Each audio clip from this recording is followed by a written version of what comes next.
other costs as well. They're quite significant, perhaps. So let's talk about some of those. I want to think about the benefits I have from owning a car as being related to the flow of services it provides. We've talked about that issue before. I want to think about cost as also involving flows. So rather than say I'm going to go spend $12,000 on a used car, I'd rather think about the cost of servicing a loan that I took to purchase the car, for example. So that breaks it down into a monthly cost instead of a one-time fee. So the cost of training travel services by buying a car, one of the big costs is going to be paying the loan that you use to finance the car. That's one thing. Another thing are just taxes and fees. There's a sales tax, there are registration and so on. It can be a considerable portion of the cost. Insurance is kind of, I don't know if it's expensive or not, but it's not trivial for sure. When you operate a vehicle, you have to buy gasoline and do some maintenance. And then finally, this is the big one, maybe the biggest one, is the cost of time involved in obtaining travel services by car. So if I were to drive my car from my home to campus, for example, I have all these costs of purchasing the car, maintaining it, and so on. I also spend a little bit of money in gasoline, and then it takes a few minutes to drive down here and find parking. And my time is kind of valuable, I think. So that's part of the cost of having a vehicle.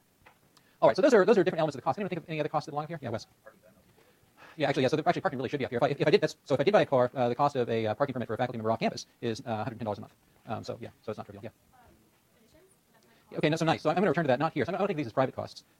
If I cared about the amount of emissions I was producing, and I'm not saying I don't, but if I did, that might be another cost. For sure, it's a social cost. But right now, I'm just going to consider the private cost that a thoroughly greedy person would face if he was trying to make this decision. Yeah. So that's right. Actually, there's some health benefits to walking, but I'm going to. But right now I'm just thinking about. I'm going to come back to walking in a little bit, and I'll neglect it there too. But right now, I just think about the cost of owning a car, not relative to any other mode of transportation. I feel like something goes wrong with the stress of getting shot together by the time you inspection. Yeah, so I'll put that into the category of pain and itch. There could be some sort of hassle associated with owning a car. That's fine. Okay, other stuff that you got here? Yes. No tolls between my house and campus, fortunately. But yeah, if I were commuting to the city, for example, that'd be an obvious and important category. Yeah, that's right. Okay, other? Yes. Yeah. No, that's really right. So the consequences of not having a car is severe for me. Anyway. I missed the bus on Friday and did drive. I drove my wife's car down. But since I don't have parking permit because I don't usually drive. I parked in the street and thought I'd go up in a couple hours and move it. And of course, the meter guy was a couple minutes ahead of me. So that was $49. Yeah. Yeah, so I would think about traffic to the extent that traffic congestion just increases the time of traveling. I'll throw that in there. That's something I'll come back to, not today, but later in the course. Yeah. Okay, other stuff? Yes. Oh, nice. So that's something. We might be tempted to put that under maintenance, but even if you maintain a car well, there's some depreciation. I think you're absolutely right. I think both depreciation and parking for sure should be under there, and some of these other intangibles as well. But because they're intangible, I'm less likely to. Okay, other thoughts? Okay, let's keep going. All right, so I want to think about these costs have a couple different characters. So I want to distinguish between fixed costs and variable costs. And what I mean by that is that a fixed cost is something I pay as a consequence of owning the vehicle, owning and operating the vehicle. It doesn't depend on how much time I spend driving it or how far I drive it. So just the cost of insurance, which don't really depend on how far I drive, the cost of making my monthly car payments, those are all kind of fixed costs that I pay monthly. There are also variable costs that include, the gasoline for sure, the increased maintenance associated with driving the car, and so on. Now, I'm not sure, I don't drive that much, I'm not sure what the estimate would be for me in particular, but the IRS every year estimates the cost of, the variable cost of driving a car because it's used for expensing the cost of driving a vehicle for business reasons. And those costs, vary with things like gasoline prices and other prices.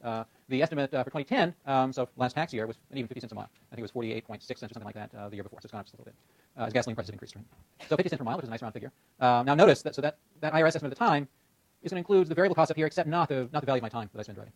Okay, so 50 cents, the cost of driving for me per mile are going to be 50 cents per mile. We'll use that estimate. And then I'm going to estimate, this is just made up, but I'm going to say it's going to cost $500 per month in fixed costs. So the cost of servicing the loan, paying for the insurance, maybe paying for parking, although I think I'm going to get over $500 pretty quickly. Anyway, so we'll say $500. And yeah, for a used car. Oops, wrong way. Okay, so we've got a commodity space.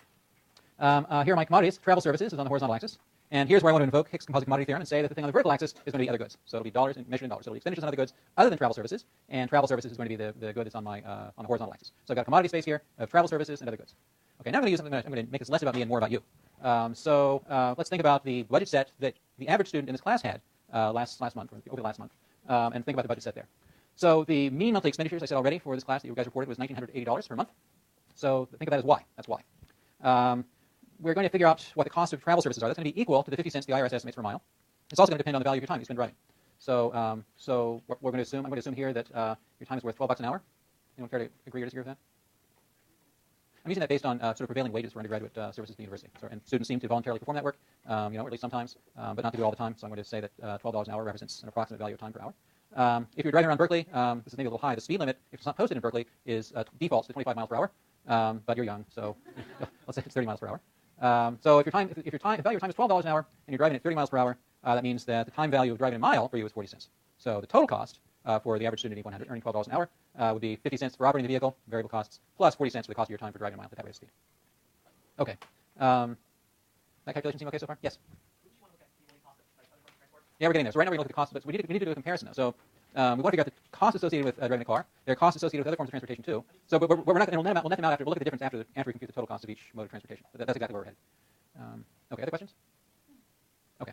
All right. So that gives us a budget set here. The budget set is, this is if you're driving. I can tell you something important about this. My graph isn't working very well. So I said that the total expenditures among each 100 students was $1,980. That's a point which actually it does appear on this graph, but not clearly enough. Right there. Okay. So here's the point. That point is part of your feasible set. If you chose to consume no transportation services whatsoever, you could consume $1,980 in other goods. Okay. So if you're going to get travel services via, let me draw this on the board so you can see it more clearly. So that's feasible. So let's call this travel services, TS here. And this point here is $1,980. Okay, and so that's a feasible point in the budget set. Now, when I draw the budget line, this thing has the appropriate slope, and so that slope is going to depend on the cost per mile. And if you spent, suppose you did the sort of silly thing and spent all your money driving around, then that's going to, you can see where this thing's going to intercept. Except for one thing, why isn't this feasible point on this line? Anyone speculate? Yes, Wes. It's a translation. That's exactly right. So this point's feasible, but the moment you go buy your car and pay your insurance and so on, you've just lost $500 a month, even if you never drive the thing. So even if you consume no travel services, remember these are in units of miles, the moment you decide to purchase that vehicle, you lose $500. So there's an open point here. So this is, I'm assuming $500 for the fixed costs. So these are fixed costs here. And once you decide to buy the vehicle, you immediately give it $500 a month. And then there's a slope to the budget line, which is equal to this price, which is 1, divided by, I'm sorry, P1. It should have a slope of 0.9. That is to say equal to 0.5 plus 0.4. So this is the time cost. This is the IRS variable costs, not including time. And so we get a line here with a slope of 0.9. Okay, so the budget set is the usual thing, except that there's this funny little discontinuity at 0, because you could spend all your money and not on a car. Okay, is that clear? Yes? So why is the cost fit into the line? It's so the intersection here is your total income Y. That's your 1980, and Y is either. Actually, let me do it this way. So we'll do it this way. Well, okay. So let me just say the words. So if you decide not to buy a car, you got 1980 to spend on other stuff, on other goods. So we get this point. If you decide to buy a car, even if you don't drive it, or if you drive it, a centimeter, you give it $500, and so you bop down to this level because now, something like this, even if you drive a centimeter, is the largest feasible amount of other goods you can consume. So the slope then, the intercept here then is equal to Y. This point is equal to Y minus the fixed cost of 500 divided by the cost of the other good. That's just $1. We're assuming the price of other goods is $1. Just choice of units. And so this point here, of course, is equal to Y minus $500 divided by 0.9, which is the price of driving a mile, the variable cost of driving a mile. Did that answer the question? Yeah. Okay. Other questions? Okay, let's keep going. All right, so now I'm going to come back to something that several of you have hinted at, which is the topic of modal choice. So I don't really have the option of just staying at home and consuming stuff. I actually do have to travel around some. So what I need to do is not think about whether to buy a car or not. I need to make a choice about how I'm going to transport myself between my home and campus or other places. Okay, so this is a sort of term of art in economics and some other fields. It's called modal choice, and it involves the decision you make about the mode of transportation that you're going to take. Okay. Now this is a special case of a discrete choice problem that we talked about last lecture. So we're going to think about the discrete choice problem today of choosing to buy a car and use that for transportation, or to choose to adopt some other form of transportation. Okay. All right. So yeah, we said this. So taking a car is not the only way to get around. We could also choose to fly. There might be some practical difficulties in flying from North Berkeley to campus, but in general, we could fly or take a taxi or take a train or walk. And so since walking is actually it's feasible for me, I don't often do it for reasons I'll explain in a moment, but walking is possible. So let's think about the costs associated with walking. So maybe I'll actually. So what are the costs associated with walking? Yes, Do you need to buy shoes that are conducive for your walking?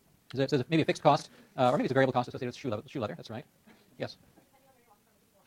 Yeah. So for walking, the big cost, and the reason I walk seldom is because it takes a while. It's about a 40-minute walk from my house. So that's pretty expensive, or that's the biggest cost. Yes. Okay. So there's you need to walk and consume some calories. Calories aren't free, so there might be some cost associated with that. Small cost in this case, because the calorie cost isn't high and calories are pretty cheap. Yes. Yeah, that's right. I do have small kids. So another reason I need a car is because they go to different schools, and that's a logistical hassle every day of the week. Okay, but yeah. So that's right. So I'm going to ignore the kids for a moment, though. When I had one kid, I could carry her on my shoulders, but with 3, it's too much. Yeah. Keep running into tree branches when you do that. Okay. All right. So yes. Just like what? Yeah. There could be some sort of exhaustion. In my case, I actually kind of like walking. I do like walking. So the main cost for me is time, and that's the main cost I'm going to consider. So here's what I want to think about. Oh, I'm out of time. Oh gosh. Okay, so let me very quickly say this. So I want to think about comparing the cost of walking to the car. So this is the same curve we saw for the car. Here's the curve we have for walking. And I'm going to ignore shoe leather, or assume that shoes are pretty cheap. So for walking, I get a totally different budget curve. I can walk out the door. There's no fixed cost in my walking around. But this curve is much steeper. Why is that? Well, the gas costs are all in here. For walking, this reflects the cost of walking a mile, and that basically is going to be picked up in the much greater time associated with walking than driving. Okay. Yeah. Okay. So I'll return to this topic next time. Thank you.